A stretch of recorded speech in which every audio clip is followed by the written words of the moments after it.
Coming up on The World Today. Poisoned Russian opposition leader Alexei Navalny announces his plans to return home. The World Health Organization says global COVID-19 cases has risen to 29 million, with the death toll exceeding 922,000.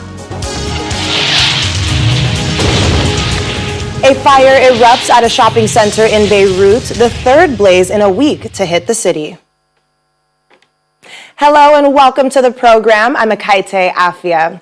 Despite the threat to life, Russian opposition figure Alexei Navalny has announced plans to return home. That's according to his spokeswoman, Kira Yarmish, who tweeted that it's puzzling why anyone should think otherwise. Mr. Navalny also posted a picture on Instagram for the first time since he was poisoned, announcing that he is now breathing without the help of ventilators. The opposition leader, who has been receiving treatment at the Charité hospital in German capital Berlin, collapsed on a flight from Siberia on August 20th. Tests have revealed that he was poisoned with a Novichok nerve agent. His team claims that he was poisoned on the orders of President Vladimir Putin, an allegation the Kremlin denies. Well, let's get more on this story from the VOA correspondent in Moscow, Charles Main. Thanks for joining us on The World Today, Charles. Good to be with you. So tell us, how is Russia reacting to the news that Alexei Navalny is planning to return home? Well, just as the news to his poisoning, it depends a bit on your politics. Certainly among supporters, there's a huge sense of relief. There have been rumors for several days now that Navalny was alert, off his ventilator, and to have him appear today in a post online on his Instagram account and delivering with his kind of trademark humor, says essentially, that he's back to a degree anyway. So he even had a kind of a joke, in fact, in his post saying that I'm breathing on my own today. You should try it. That seems very Navalny kind of style.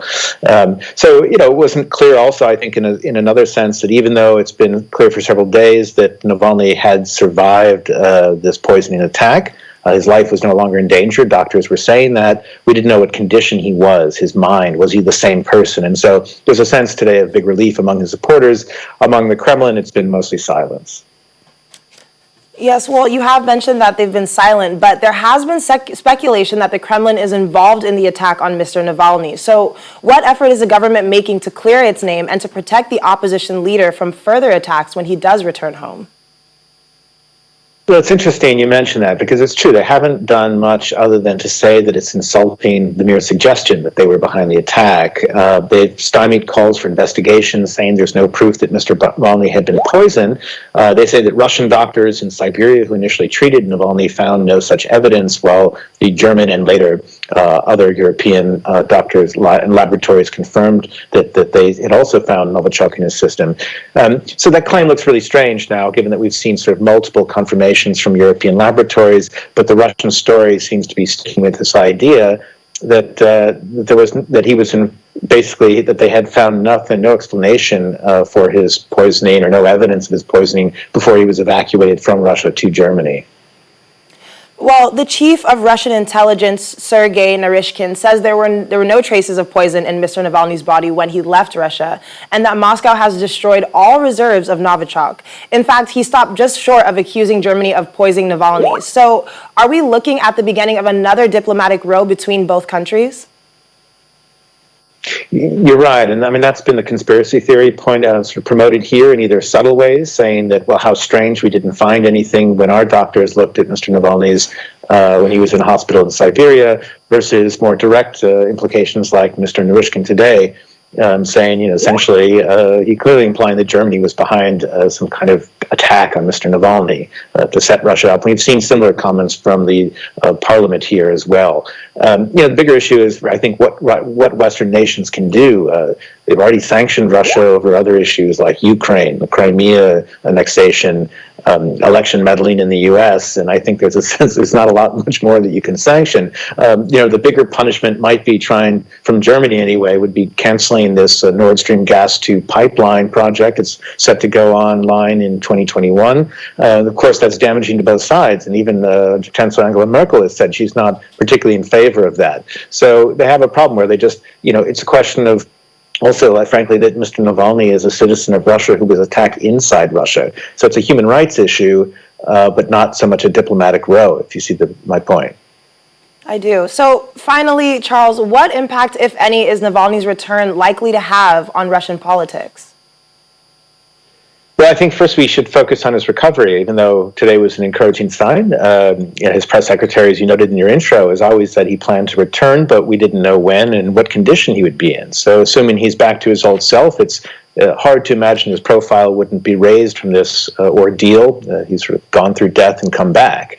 Now, he still has to crack through the political system here, and there don't seem to be many indications that the Kremlin is interested in trying to make space for him. We saw these recent elections here in the regions of Russia over the weekend where some Navalny-backed candidates won, and he implemented this kind of a strategic smart vote strategy, which had some impact to a degree. But it's still a fairly closed-off political system here, and it's hard to see that the Kremlin would have any inclination to let him in, even after this attack. All right. Well, Charles, thank you so much for joining us today, and please do stay safe. Thank you. The family of the African-American woman who was killed in her home by U.S. police has agreed to a multi-million-dollar settlement with the city of Louisville, Kentucky. Brianna was shot 8 times when officers entered her home on March 13th during a drugs investigation. Her name has featured prominently in anti-racism protests around the world in recent months. The settlement is reported to be one of the largest financial sums paid in police misconduct case. The lawsuit filed by her family accuses the police officers who barged into her apartment of battery, wrongful death, excessive force, and gross negligence.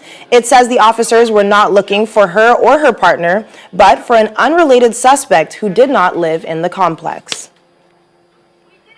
U.S. President Donald Trump has downplayed the severity while visiting the fire-ravaged state of California. Mr. Trump, who has often denied climate change, says the weather will soon start getting cooler, even as he blamed the inferno on poor forest management.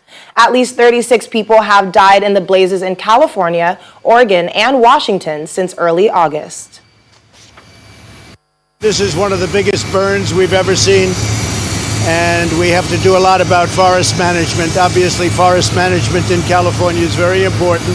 The climate crisis. Well, that's up to him. Look, he does agree with me on forest management. You have to understand, when I first started talking about it 3 years ago, nobody agreed with me. Now everybody agrees that forest management's a very important subject. And you can do it beautifully, but if you did manage your forest, and if you removed all of that really dry and just, it's like explosive is the only word. You drop a cigarette on it, you come back a half hour later and you have a forest fire. If you don't have that sitting there, nothing's going to burn. Because the last thing to go are the bases of the trees, because they're soaking wet from the trees soaking up the water.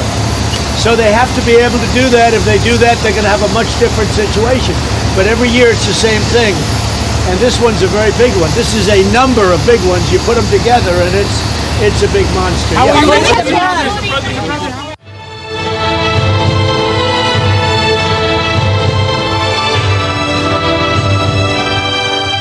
The World Health Organization says that the number of confirmed COVID-19 cases worldwide rose to nearly 29 million, while the death toll rose above 922,000 on Monday.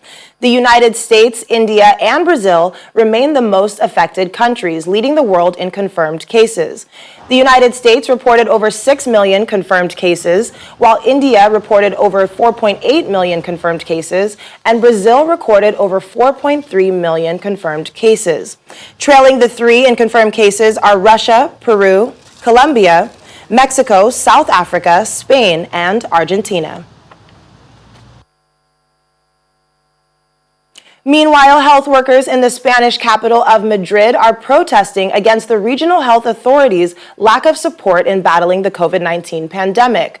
Now, this comes as Germany orders more vaccines than its population, and the UK says it's working hard to boost its testing capacity.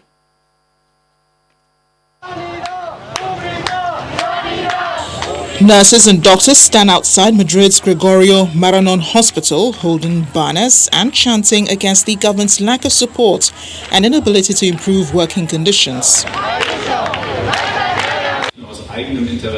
In Germany, Health Minister Jens Spahn announces that the country has ordered more vaccine than its population to cover its bases. He adds that the vaccine will hopefully be ready by the beginning of 2021.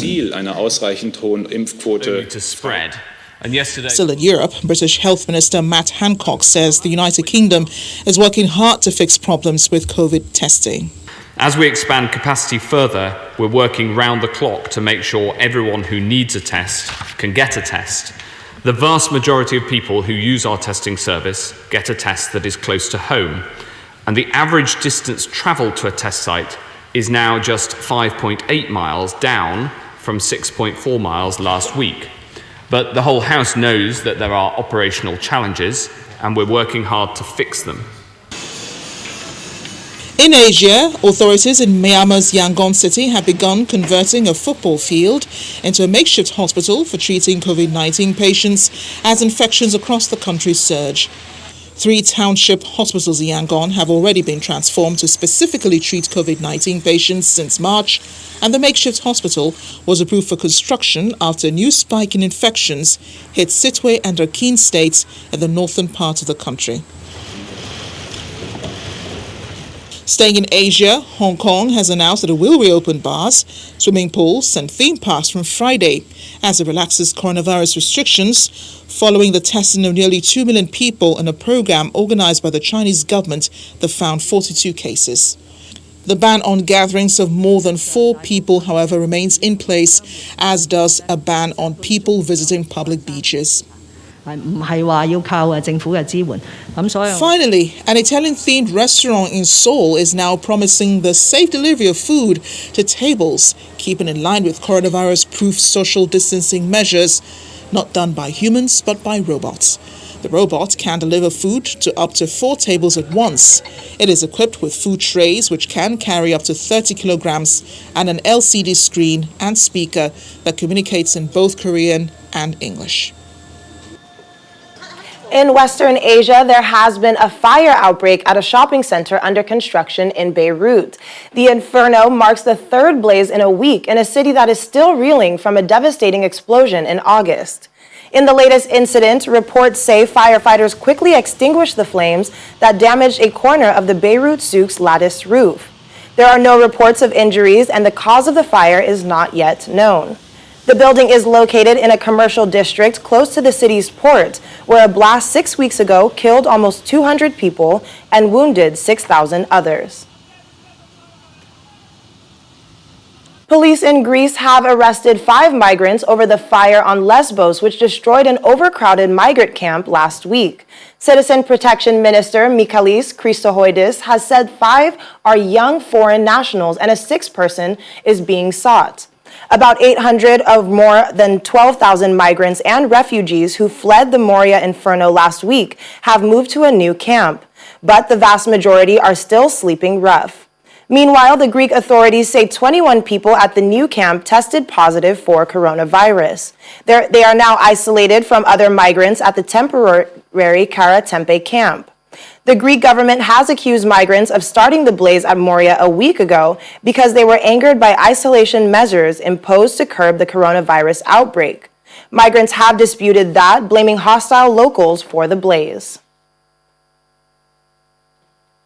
Still to come on the program. Despite all odds, women are breaking down barriers as the first woman to cut men's hair makes waves in Babylon. Please stay with us.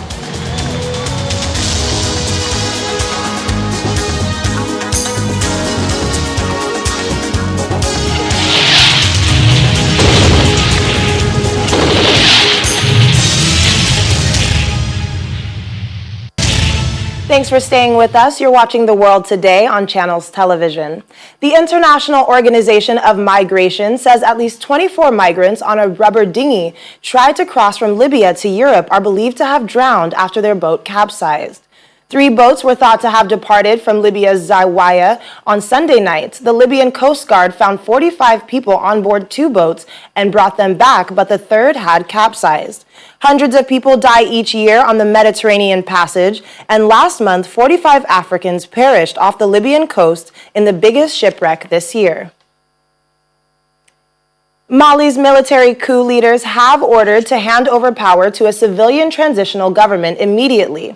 Now, that's according to the chairman of the West African Regional Bloc, ECOWAS, Ghanaian President Nana Akufo-Addo, who made this known in Accra after an ECOWAS summit on Mali ended in the country. The 15-member Economic Community of West African States imposed economic sanctions after the August 18th overthrow of President Ibrahim Boubacar Keita and said a new president should be appointed by today. But the junta pushed through a charter on Saturday that says the interim president can be a soldier or a civilian and has not yet indicated when the new government would be named.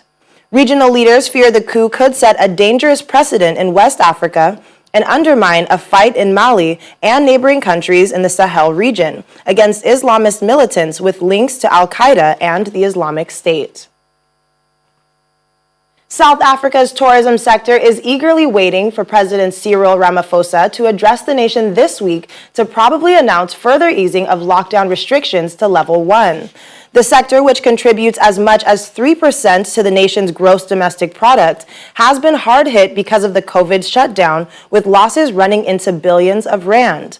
September marks Tourism and Heritage Month in the country, and the tourism sector is hoping government will reopen the international borders as soon as possible.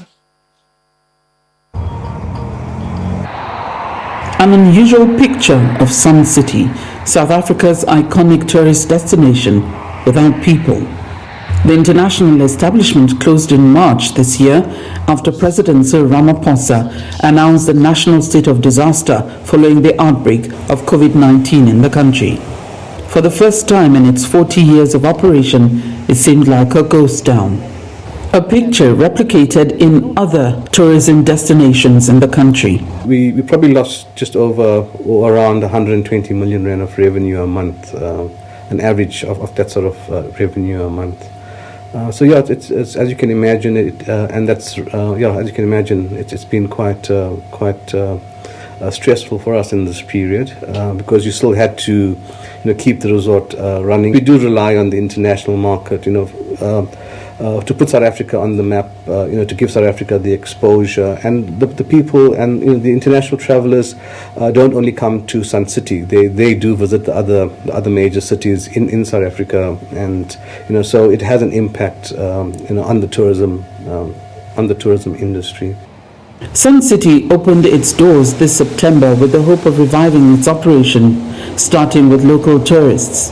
A major challenge remains the lack of international inbound flights and higher spending foreign tourists. Tourism SA says it is travel ready after 6 months of the lockdown, with industry players calling for the resumption of international flights. The Chief Executive Officer of Tourism SA, Sisan Chona, told us about a recovery plan still in the works. We had to create a plan and look through the cycle, as it were. And the first part of it was about making sure that we protect the supply side of the tourism industry. So basically looking after the hotels, the museums and experiences so that they don't deteriorate or close down. Because what you don't want is after a couple of months to open up, but there's no tourism industry to speak of. So therefore, it was about protecting that. And some injections were made in terms of the UIF TERS, which is supporting, people that are employed salaries. Also included there was the Tourism Relief Fund, which was aimed at really the emerging subsistence, small type of tourism play to hold them together as well. We definitely need to kickstart African aviation in a much stronger position. I think you've seen a lot of the international stations, international countries are starting international operations. We are starting very, very slow, but obviously those countries are looking to come back into Africa. I think Africa is a very attractive destination for around the world, and we just want to see more and more people being able to fly in that way. To support the sector during the harder lockdown levels, government provided a 200 million rand tourism relief fund, although there have been hurdles in accessing this for some. Industry watchers say more is required to turn the sector's fortunes around. And President Cyril Ramaphosa is expected to address South Africans this week with the possibility of easing restrictions further to lockdown level 1, with the decline in numbers of confirmed cases in the country. Then, maybe the sector will begin the drive to recovery. Finally, on the program, we move over to Iraq, where the first female barber to cut men's hair in the country shares what her experience has been like. Take a look.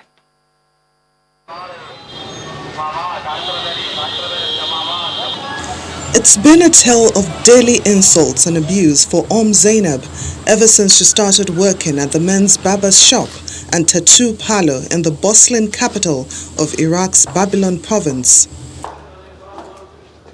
But she has remained undeterred, ignoring the catcalls and building up her own group of regular customers, an unprecedented achievement in a very masculine world. Now, as far as Zainab knows, she is the first woman in southern Iraq to make a living cutting men's hair. I am part of society. I am like any other woman. I went out to work to support my family. When I sit with my girlfriends, I tell them you should not just sit at home. Go out, find a work. A woman is equal to a man. And right now, work opportunities are very limited. So I just wanted to help my family. The salon's owner, Sadiq Wheeler, says some locals complained when he took her on, but he ignored them. The woman should be present everywhere. She plays a big role in society. The woman should get to play this role. Everywhere else, the woman plays a very big role. Why do we, here in Iraq, not give her this role? Why does everyone say she must be at home always? She should not go out, not work. This is haram. This is forbidden, shameful, wrong. This mindset is something that has to change. Due to his support, every day, Zainab climbs up the salon's neon-lit staircase and starts working, her head covered in a conservative veil and her face covered in a mask against the coronavirus. The mother of 2 young daughters also does tattoos and offers skincare treatments.